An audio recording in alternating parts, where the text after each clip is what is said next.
and if we can get an opening statement, maybe you can talk about how your bowl week experience has been so far. Certainly. First thing I want to say is I love hanging out with my two friends here. I'll go anywhere with them. And Ross and Anthony are a great representation of the Duke football team and the quality of the player and the quality of the young man. We cannot say enough about the hospitality that the Chick-fil-A bowl people, Gary, you and your staff have been incredible. Everything is right to a coach's liking, on time and efficient. Now, I love that. So it's really been a lot of fun. Atlanta is a great venue as a city. The Georgia Dome has been incredible for practice. We're actually back in there today. I think our team, the second year in a row in a bowl game, has adjusted to bowl life a little. I think they've certainly enjoyed themselves, as they should. But our practices, our work has been exceptional. Our meetings have been meaningful and exceptional to this point. So I'm very pleased with that. And I think the thing that I would tribute that to would be the leadership amongst our players. Our peer leadership, in my opinion, is second to none. And when you've got people like Ross and Anthony and the other captains and other seniors that are committed to the process, then you're going to get a great week of bowl preparation. But it's been fun, great events. Certainly the Chick-fil-A people have treated us well. I've got to change my exercise routine. I've been fed so well here that I've got to lose a few pounds now, but we've certainly enjoyed it. Thanks, Coach. All right, we'll get you guys involved early here. Players, if you guys will talk, Anthony, let's start with you. Maybe you can talk about what your experience has been like so far related to the Battle for Bowl Week. What's been your favorite event so far? I really enjoyed the team milkshake building competition. That was a lot of fun, just being able to root a group of guys on instead of like a one-on-one battle. That was a lot of fun for our O-line. To battle their O-line is kind of like a battle of the trenches type of thing when I thought about it. But as far as the bowl, I really enjoy the competitive atmosphere that this bowl has brought. All right. Ross, what about you? What's been your favorite event so far? My two favorite events have been Dave and Buster's visit that the whole team took. That was a great time. Got to spend a few hours in the arcade and just get to hang out. Then also I really enjoyed the visit to the Children's Hospital. I think it's great for us to use our platform to help bring smiles to people who are in need. And a lot of those kids were in need, and we were able to distract them, I guess, for a couple minutes. All right, well said, well said. All right, at that point, we'll go ahead and open it up for questions. Just give me a raise of the hand here. We'll get a microphone to you, and we'll get underway. All right, Charles, why don't you lead us off right here? Who's got it?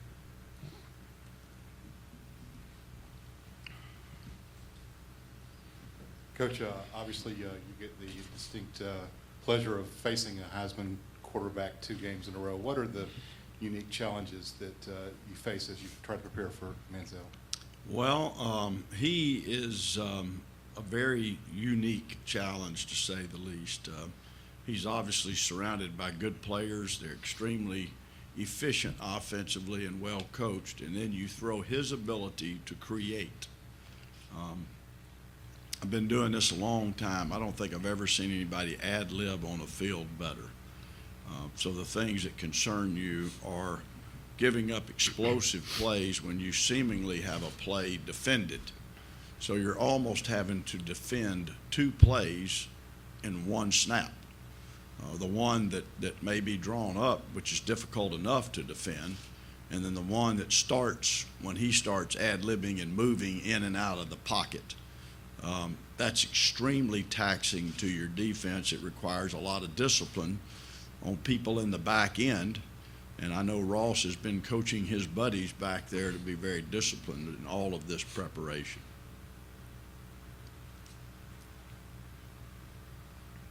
All right, next. If I could follow up, that sounds like a nice intro to you, Ross. Can you talk about this and how it compares to what you faced in your last game? Well, Menzel and Winston are obviously two great quarterbacks. Winston, a much bigger quarterback, not nearly as quick and as fast, I think, but very mobile. The thing about Menzel that makes him tough is that, like Coach Cut said, when he's back there scrambling around, you can't really tell which routes the receivers are going to run. They can run left, right, down the field, come back up the field. A curl route can turn into, a 10-yard curl route can turn into a 30-yard go route. And that's the thing that makes it so tough, is that you have to cover for so long, and your technique and your eyes are going to have to be perfect. All right, right here in the middle. Coach, could you talk about how you make losing your coordinator not a distraction this week? Well, we didn't lose him this week, so that's the first start of it. We're in normal preparation, so Kurt Roper's doing his job as he always would and has. We're all kind of a product of the process. Our coaches, too, we've been together a long time, so the process is continuing as it would. We addressed any issues with that the very first day, and it really hadn't come back up, and it really hadn't popped up into anyone's mind. And, Anthony can speak to that, and I'm sure he'd tell you there's absolutely no difference in what we're doing. Sure, absolutely. Coach Roper has meant a lot to me as far as a quarterback and as far as just a mentor when it comes to, on the field and off the field, same as Coach Cut. But, like Coach Cut said, really haven't talked about it. We talked about it once the first day in the meeting. And since then, it's been normal, like a normal meeting, go in there, have a few laughs, and then, just go over the film and, worry about our game plan. And he told us first day, let's worry about getting this win. And then after that, we're going to keep in touch. But as far as this week, we need to concentrate on this game and getting this win. All right, next, right here.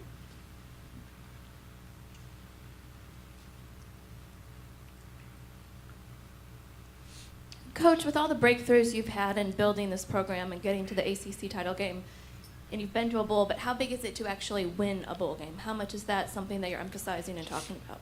Well, I think it's extremely important to these young men. There's a lot of significance. There's a lot of ways to look at that. You can say good for your program. It's a big issue. Hadn't done it since 1961, I believe, and all of those things are true. But the only thing that's really, really important about it is that these guys get to win. And that's the way we're approaching it. We're preparing them. Their mentality has been outstanding. And that's the reason it is truly important to go win this football game. And it's not just the seniors, it's in our entire team. But certainly it starts with Ross and his classmates to leave on a winning note. We all know the taste that was left in our mouth a year ago. I can promise you these guys do. I haven't lost it yet. So it's extremely important that we prepare well and play well. And then the chips are going to fall where they are, but we're not going to leave anything out there if we can certainly help it. All right, where we go next? Back here in the middle.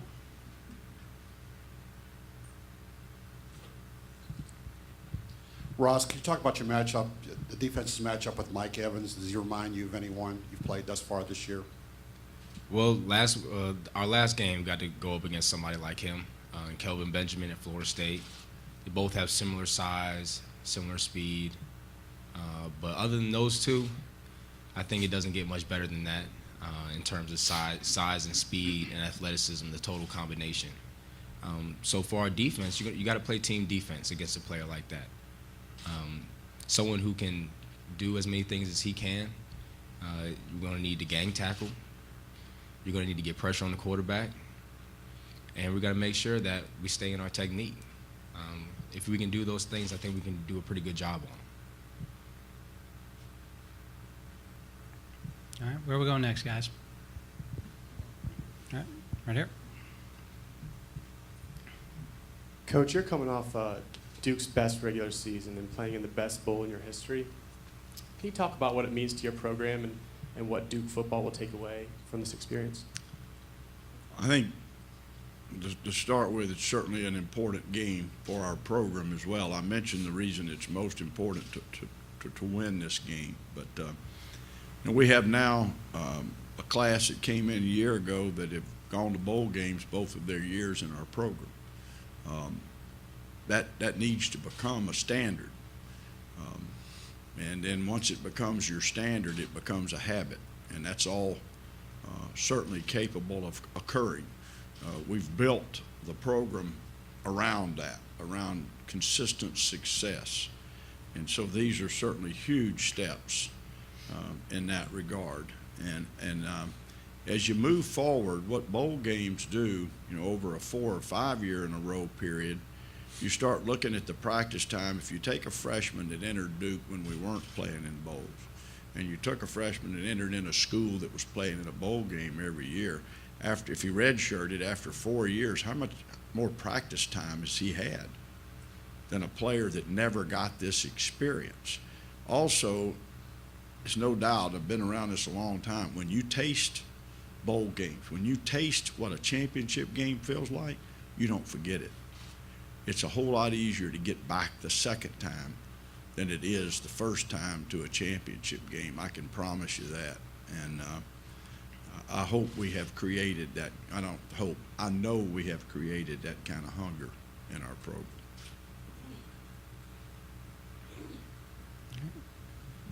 Next. All right. Back here in the back. Coach Cutcliffe, you have been in the SEC for a long time, with Tennessee and Ole Miss. Can you kind of talk about what you expect the crowd to be like? I mean, I know that you drove here, but you're kind of in SEC country. Yeah, it's, I've been in the Dome in some big SEC games. And the intensity of the fans, the intensity of the crowd is going to be special. I certainly think our players will feed off of it. But when you learn, I've done a lot of years' worth of work with silent snap count, because if we took an Ole Miss team into LSU, into Baton Rouge, or we took a Tennessee team into Birmingham back in the day, or certainly into to Florida Field, you weren't hearing. And that's why offensively, we do a lot of things with hand signals. Requires a lot of discipline, which our team is capable of having. Certainly defensively, Ross and them know they've got to communicate. It's not as bad generally when you're on the road in an SEC game. It's really difficult on offense, not as bad, but this dome is a loud dome. But I think everyone's going to be surprised at how loud the Duke crowd is in this ball game. So certainly this thing applies both ways. Okay. Dan?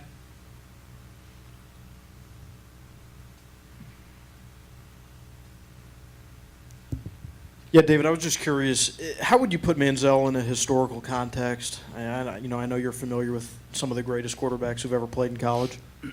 Well, to start with, to have a redshirt freshman year, to come on the scene as he did and consistently put the numbers up, it's got to be the greatest freshman year up to that point that college football's seen.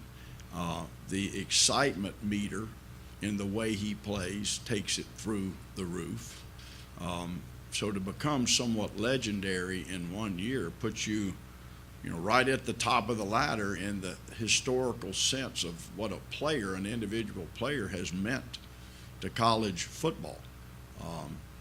We are in an era that we all know that is so much more closely covered and followed, and so with that, in fact, he may be the most talked about college football player in history.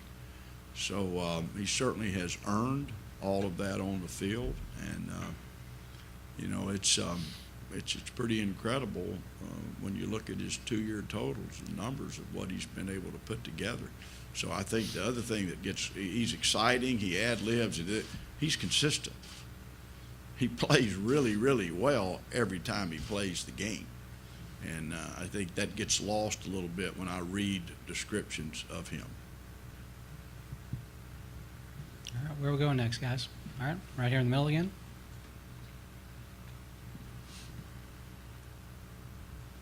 Coach, A&M has changed the person making the plays, calls on offense. Does that change your preparation any? And have you crossed paths with Jake Spavital at all in your career? No, not at all, and it can't change because you have no basis to form an opinion as to what's going to happen or what the plan is. You start overthinking, then you're not going to play very well. So we'll prepare our defense to play against whatever. We've watched all their games, all their tape. You're not going to change everything you're doing, so you just go line up and you play football. So the thought of who's calling them doesn't worry you near as much as who's executing them. All right, where are we going next, guys?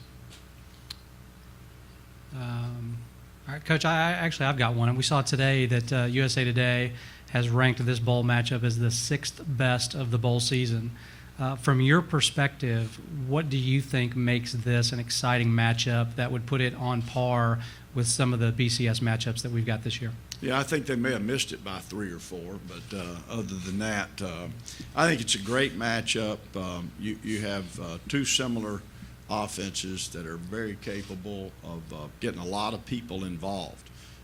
Both teams have the ability to run the football. Both teams can throw and make exciting plays.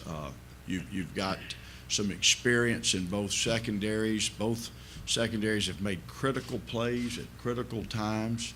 I think certainly you look at two veteran and experienced offensive lines. The defensive line matchup, how well each defensive line play is going to be very critical in this game. And then I think it's a great matchup in the kicking game. You've got a great specialist on each side in the punting game, got outstanding kickers on both sides, you've got outstanding return men. I think it really, when people are going to enjoy their New Year's Eve watching quality, exciting football, that two teams that really do a lot of things well. And I don't think anyone will be disappointed in any manner. So it's a game that when the matchup was announced, when I talked with Gary, I think we have certainly been excited since that time and feel challenged by all of the things that A&M does well. But we want to put Duke football on display because our young men are capable of doing a lot of things extremely well. Yep. All right. Anthony, same question for you. What do you think stands out as far as this matchup on the offensive side of the ball for Duke? I just think our ability to go out there and be efficient and execute is our biggest challenge as far as this Texas A&M defense. And every week teams try to find ways to stop our zone read and find ways to shut down our passing game. So we just got to go out there and be efficient and take care of football. Yep. All right, Ross, same question for you. What are your thoughts more on the defensive side as far as how these teams are going to stop each other?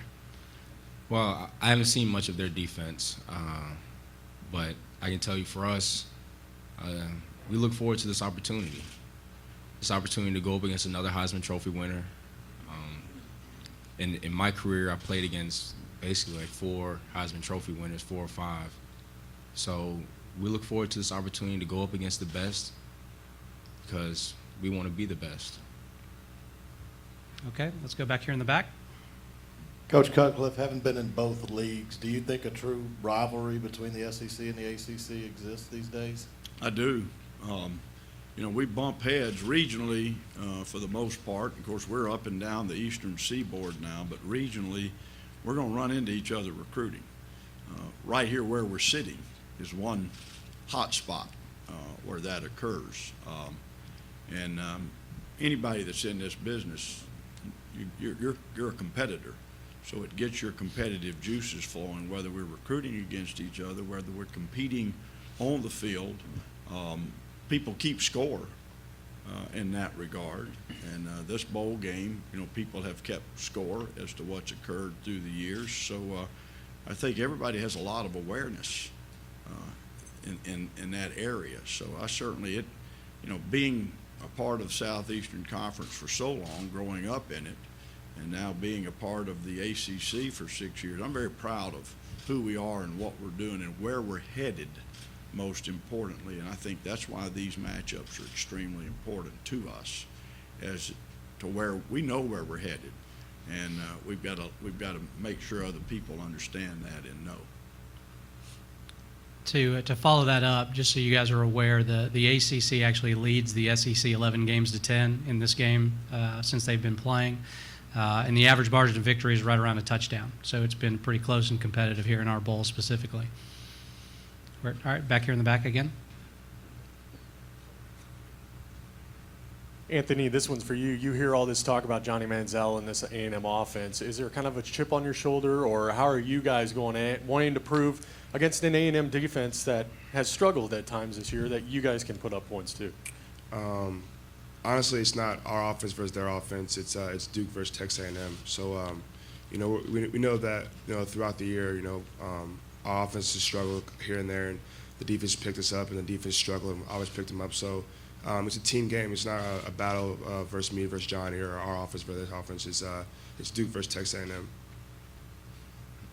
All right, time for a couple more guys. We'll go back up here in the front.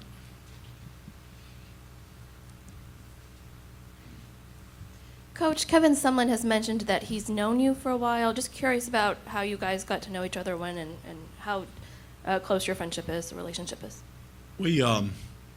I've talked with Kevin about jobs before, back when he was we were both younger assistants, and or he was a lot younger than me, I guess you would say, but I was younger then too, and we talked with him when I was at Tennessee. I think he got a kick out of the fact that when I picked him up and gave him a ride around Knoxville or whatever, we were in my pickup truck, which I think was a little different for Kevin at that point in time. I think it probably told him a little bit about who I was. It was the kind of pickup truck, because I like to fish, that to clean it, you can open both doors, turn a hose on it, and wash it straight through. That's a real pickup truck, not one of these that are fancy. You understand, everything in there will dry naturally. So I think he got a kick out of that. He is a quality person and an outstanding football coach, and he's a guy that, this profession is important to me, whether it's through the American Football Coaches Association. I've been a member of the NCAA Football Issues Committee. We need quality people in this profession that do things the right way, and Kevin has certainly been on that path, and hopefully will carry that path forward as a relatively young head coach. All right, Coach, I've got to know, do you still have the pickup? I am not driving a pickup right now, because when I took the Duke job, I put my rods and reels in the attic, because I knew I did not need much fishing time at that point in time. We've had a lot of work to do in these past 6 years, so the bass have had to wait. I'm letting them grow a little bit. All right. Any final questions, guys? We got time for one or two more, if they're out there. Okay, back here in the corner. I was just wondering if you could speak of the uniqueness of this matchup. I'm here in Atlanta with a local affiliate, and we've never seen you two here before, and just unique, the matchup here. Well, it is. I think probably the fact that Texas A&M is new to the Southeastern Conference, relatively new to the Southeastern Conference, that brings them to SEC country out of Texas. Duke is new to the era of modern bowl football games. So I don't think anybody would have looked back in August, Gary, now you'd have to tell the truth, that said that Duke and A&M was going to be the matchup at the Chick-fil-A Bowl. If you could have picked that one, you wouldn't be sitting here. You'd be a rich person somewhere else. But I think it's a great matchup. It's, as we all know, SEC, ACC, but it's a little bit unique in regards that Duke is new to the scene of representing the ACC in bowl games, and certainly A&M is new to representing the Southeastern Conference in bowl games. So we got a dream matchup, really, if you think about it in that regard.